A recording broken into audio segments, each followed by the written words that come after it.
Approved by the National Assembly of France, August 26, 1789.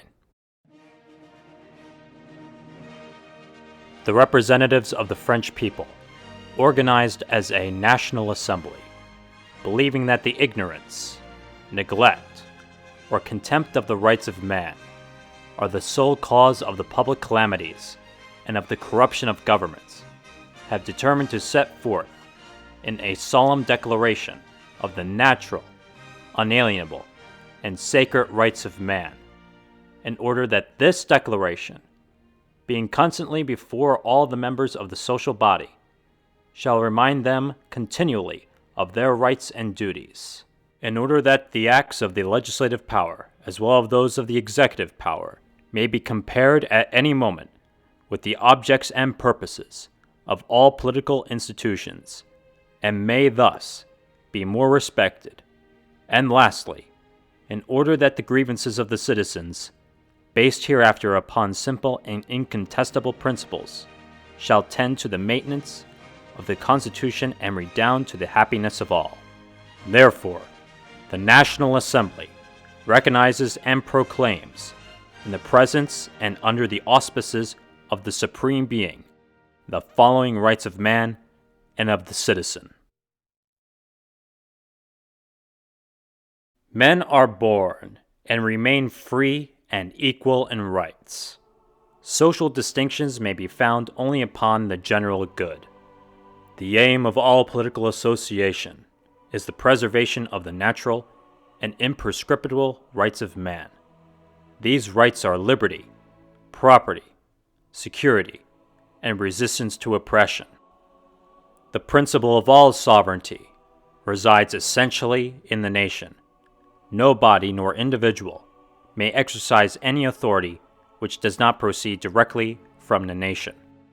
Liberty consists in the freedom to do everything which injures no one else. Hence, the exercise of natural rights of each man has no limits except those which assure to the other members of the society the enjoyment of the same rights.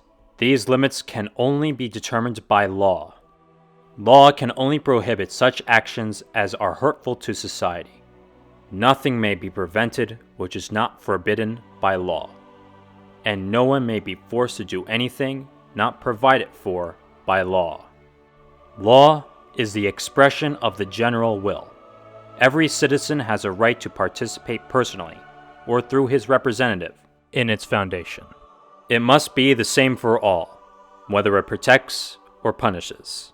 All citizens, being equal in the eyes of the law, are equally eligible to all the dignities and to all the public positions and occupations, according to their abilities, and without distinction, except that of their virtues and talents.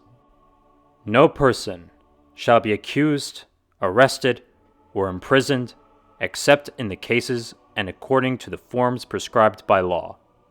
Anyone soliciting, transmitting, executing, or causing to be executed any arbitrary order shall be punished.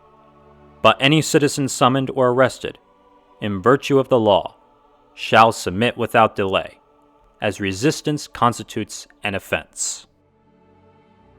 The law shall provide for such punishments only as are strictly and obviously necessary, and no one shall suffer punishment except it be legally inflicted in virtue of a law passed and promulgated before the commission of the offense. As all persons are held innocent until they shall have been declared guilty, if arrest shall be deemed indispensable, all harshness, not essential to the securing of the prisoner's person, shall be severely repressed by law. No one shall be disquieted on account of his opinions, including his religious views, provided their manifestation does not disturb the public order established by law. The free communication of ideas and opinions is one of the most precious of the rights of man.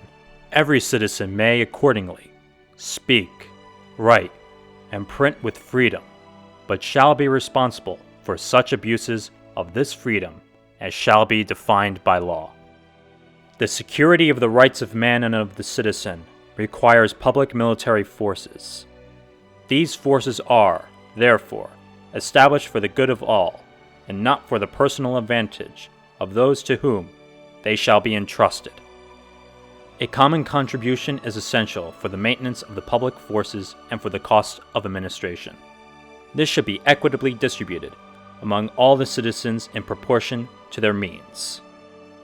All the citizens have a right to decide, either personally or by their representatives, as to the necessity of the public contribution, to grant this freely, to know to what uses it is put, and to fix the proportion, the mode of assessment, and of collection and the duration of the taxes.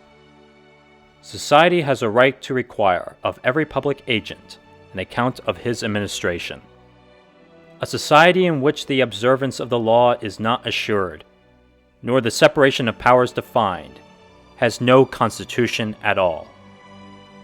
Since property is an inviolable and sacred right, no one shall be deprived thereof except where public necessity, legally determined, shall clearly demand it, and then only on condition that the owner shall have been previously and equitably indemnified.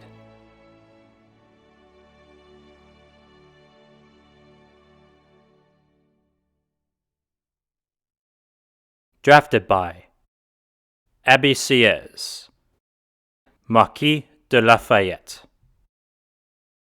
Thomas Jefferson, Consultant.